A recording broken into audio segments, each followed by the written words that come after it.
수요예배 신명기 19장 말씀 여러분과 나누겠습니다. 우리 기독교는요, 죄에 대해서 상당히 엄격한 그런 법이 있어요. 근데 이 죄에 대해서 엄격한 것은 죄에 대해서 깨달아야지, 죄를 제거해야지 하나님의 의로 나아갈 수 있다는 거예요. 그냥 죄인을 하나님께서 용서하셨음에도 불구하고 그 용서를 깨닫지 못하면 계속해서 죄를 질 수밖에 없어요. 제가 주일날 지속적인 회개를 얘기했는데, 지속적인 회개는 역설적으로 지속적인 죄를 의미하는 거예요. 그러니까 한번 죄 진 걸 회개해서 더 이상 죄를 안 지면 그러면 회개 한 번 해도 괜찮습니다. 근데 그게 아니라 우리가 살고 있는 이 땅은 죄를 질 수밖에 없는 그런 지속적인 죄가 계속되는 세상이기 때문에 우리는 그에 따라서 지속적인 회개를 할 수밖에 없다는 거죠. 그럼 성경에서는 우리가 흔히 잘 알고 있는 죄에 대해서는 원죄와 자범죄라는 게 있는데요. 이거는 조직신학자들이 얘기한 건데, 원죄는 인간이 선악과를 먹어서 타락해서 이 세상, 타락한 세상에 사는 인간이 가지고 있는 어찌할 수 없는 죄를 원죄라고 하고요. 자범죄는 자기가 스스로 범죄하는, 다시 말해 하나님께서 주신 율법과 규례를 지키지 않는 게 이제 자범죄가 되는 거예요. 그런데 이제 제가 여러분에게 그 죄에 대해서 조금 더 오늘의 신명기 19장의 말씀을 토대로 여러분에게 말씀을 드리면, 원죄는 다른 말로, 이거는 제가 설명한 건데, 원죄는 다른 측면에 있어서는 부지 중에 지어진 죄로 저는 대체할 수 있다고 봐요. 왜냐면 구약에서 하나님께서 죄에 대해서 언급을 하는데 원죄야, 자범죄야 이런 얘기 안 하시길란요. 그래서 이 부지 중에 지은 죄를 저는 원죄적인 특성으로 한다. 왜냐하면 부지 중에 죄를 질 수밖에 없다는 것은 그 세상이 제약된 세상이기 때문에, 그 사람의 문제가 아니라 죄가 있는 세상이기 때문에 부지 중에 죄를 질 수 있는 거예요. 만약에 죄가 없는 세상이라면 부지 중이라도 죄를 짓지 않겠죠. 근데 부지 중에 죄를 짓는다는 것은 그 가정이 제약된 세상에 살고 있기 때문에 부지 중에 죄를 질 수밖에 없다. 그러면 왜 제약된 세상이냐고 우리가 한 단계 더 가면, 원죄적인 특징으로 보면 하나님과 하나가 되어 교통하는 인간의 존재가 선악과를 먹음으로 자기에게 선악에 들어가는 판단으로 자기를 본다는 거죠. 하나님을 보는 게 아니라 선악과를 먹은 인간은 하나님을 보기에 앞서서 아무리 하나님을 찾으려고 해도 누구부터 보인다? 자기밖에 보이는 거야. 나밖에. 아담과 하와가 선악과를 먹고 어떤 변화가 일어났냐 보면 숨었죠.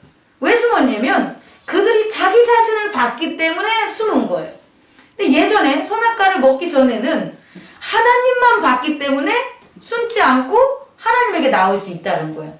다시 말해 원죄로 얘기하는 선악과 범죄는 어떠한 결과를 낳게 했냐면 자기 자신을 보게 하는 변화를 가지게 했다. 그 자기 자신을 보는 것으로 말미암아 만들어진 세계는 자기 자신만 보기 때문에 어떤 일이 벌어진다?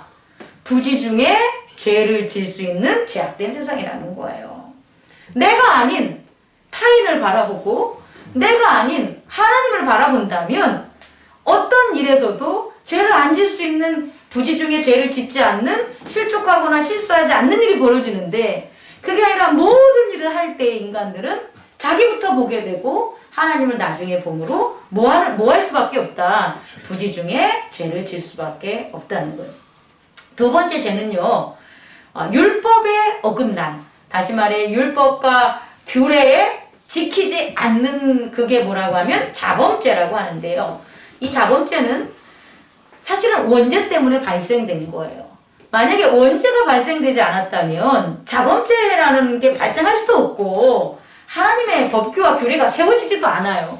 무법한 곳이고 죄를 짓는 곳이기 때문에 하나님의 율법과 규례가 세워지는 거기 때문에. 근데 이 자범죄는 어디서부터 출발하게 되냐면 자기를 보는 것이 원죄적인 거라면 자기를 봄으로 또 다른 행동을 하는데 그게 뭐냐면 자기를 위하는 행동을 해요. 나를 보지 않을 때는 하나님을 보기 때문에 하나님을 위한 행동을 해요. 그래서 원죄를 안 짓죠. 부지 중에 죄를 못 져요. 그런데 나를 봄으로써 어떤 행동 양상의 변화가 일어나냐면 인간이 나를 보니까 벌거벗고 있다는 거예요. 나를 보니까 연약한 피부와 연약한 그런 모습이라는 거예요. 밖에는 짐승들로 드글드글하고 나무에 살갗이 베어도 피가 난단 말이에요. 그러니 인간이 자기를 보고 자기를 뭐하는 행동을 한다? 위하는 행동을 하게 돼요.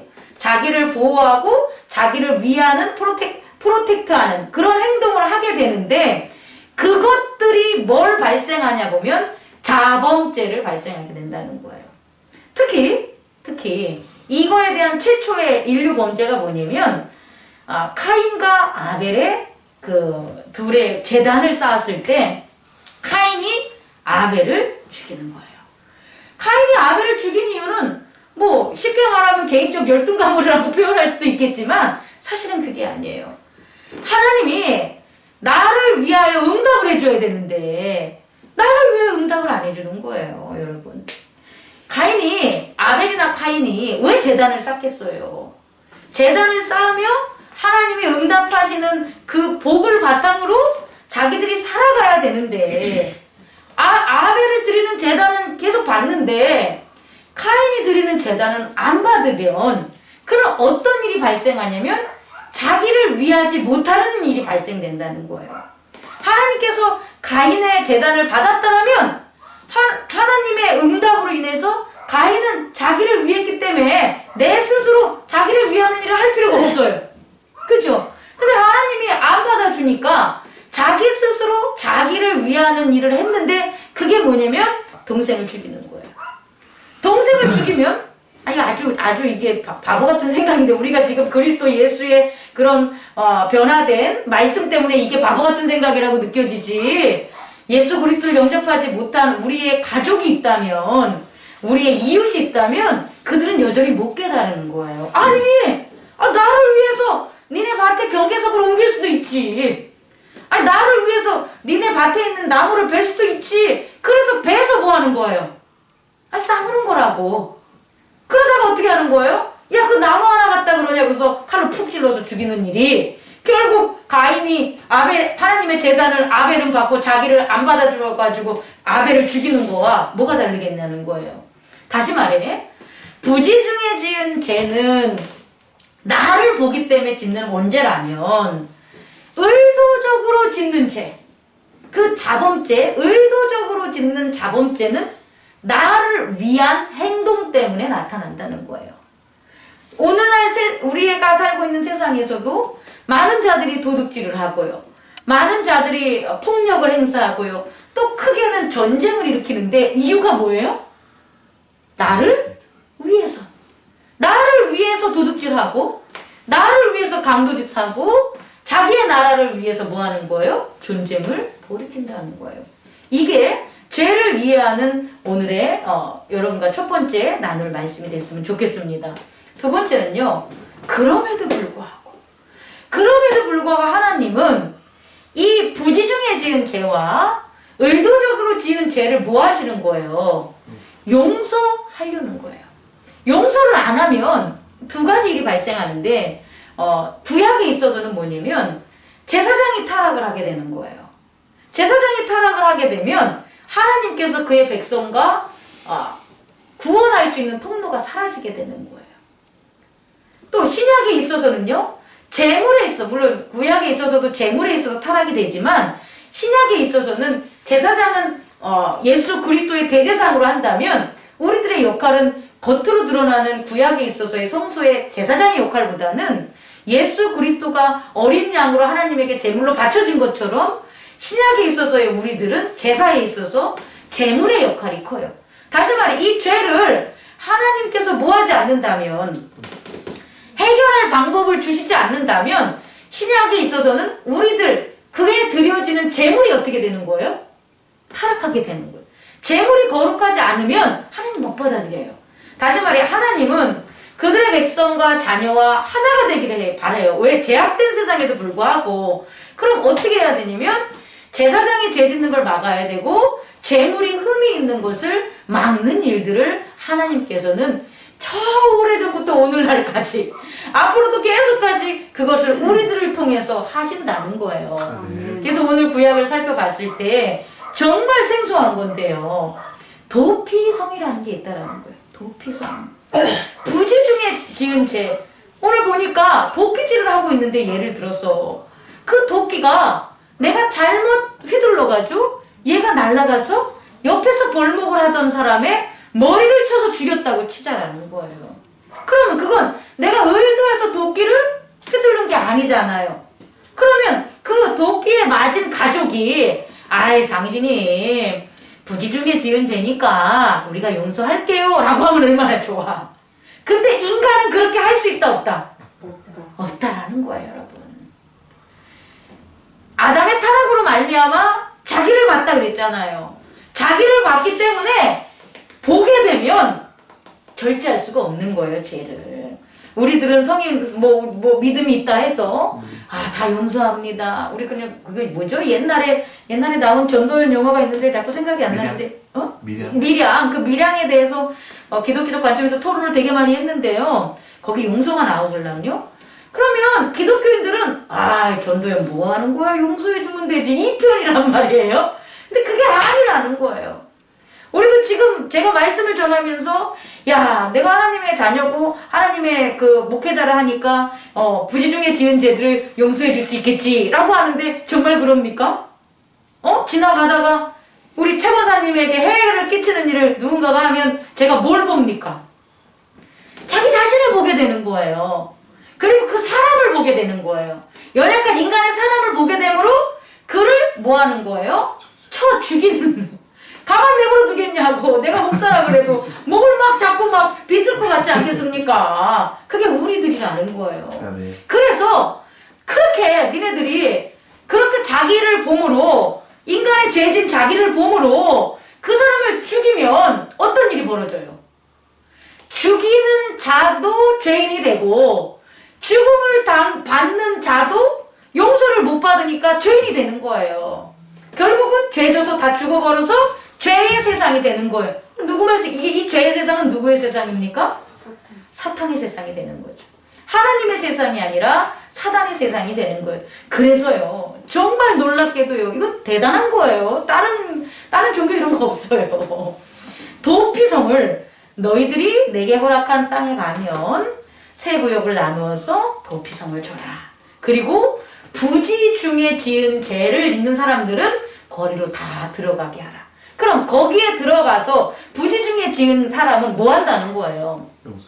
하나님의 은혜에 우선은 감사를 해야 되겠고, 또 하나는 자기가 부지 중에 지은 죄도 죄라는 거에 대한 그 회개의 시간을 가지라는 거예요. 부지 중에 지은 그 사람을 그냥 그 동네에 방치하는 게 아니라는 거예요. 너 부지 중에 졌으니까 너 거기 있어. 그럼 그 사람은 내가 잘못해서 부지 중에 지은 죄는 줘도 되겠네? 이런다니까요. 오늘날 교회에서 하는 일들이 많이 행태가 벌어지죠. 나 모르고 그랬어. 좀 참아주면 안 되겠어. 믿는 사람끼리. 이런단 말이에요. 그게 아니라는 거예요. 하나님께서는 부지 중에 지은 죄를 지은 사람을 위하여 도피성을 마련해서 또 다른 사람이 죄를 짓지 않게 만들고 그의 이웃들이 죄를 짓지 않게 만들고 그 사람 또한 자기가 부지 중에 지은 죄도 하나님께서는 뭐한다? 싫어하신다. 원하지 않는다는 것을 깨닫고 회개하는 시간을 갖기 위해서 도피성을 줬다는 거예요. 뒷부분에 보면은 그거와 반대적으로 뭐가 나오냐면 의도적으로 지은 죄가 있어요. 내가 이렇게 하려고 아주 계획을 짜가지고 지은 죄가 있어요. 이 사람은 도피성에 들어가라고 합니까? 못 들어가라고 합니까? 들어가지 못하게 합니다. 그리고 그를 잡아다가 어떻게 하라? 그를 잡아다가 재판장이나 제사장에게 가가지고 뭘 하라? 재판을 하고 그에 합당하게 그의 악을 뭐하라? 제거하라고 하는 거예요. 이 말씀은 전 오늘날도 동일하다고 봐요. 오늘날도 부지 중에 지은 죄는 하나님 앞에 나아가서 그것에 대해서 피할 길이 있지만 의도적으로 지은 죄는 피할 길이 없어요. 의도적으로 지은 죄는 이제 오늘날로 적용을 한다면 용서를 받아야 돼요. 만약에 의도적으로 우리가 사기를 치고 의도적으로 범죄를 했다면 우리는 감옥에 들어가야 돼요. 믿는 자라고 해서 하나님께서 용서해 줄 거지 해서 어디 꾹꾹 숨어 있으면 안 된다는 거예요. 또한 믿는 자라고 해서 우리가 하나님 나라 섬기는 자니까 이 세상에 법 안 따르면 좀 어때? 너 괜찮아. 우리가 너 감싸줄게. 라고 해서 지들끼리 모여있으면 된다, 안 된다? 안 된다는 거예요. 교회 안에 성도가 의도적으로 죄를 지면 당연히 어디를 가야 된다? 법의 심판을 받고 감옥에 가서 뭐 한다? 회개해야 되는 거예요. 말씀을 마칠게요, 여러분. 그렇다면 오늘날 이것은 외연의 세계에서 발생했을 때예요. 다시 말해 성소가 하나님을 섬기는 성소가 구약에 있어서 외연의 세계에 있었을 때 제사장이나 재판장이 있고 그 율법과 규례에 따라서 그들이 살 때는 이렇게 했었다는 거예요. 근데 오늘 신약의 시대에 오늘날에 있어서는 이렇습니까? 그렇지 않잖아요. 그럼 우리에게 오늘에 있어서 우리는 어떻게 이 부지중의 죄와 또 의도적인 죄를 하나님께서는 피하고 제거하게 만들어줬냐를 살펴보면 우리에게도 도피성을 저는 주셨다고 봅니다.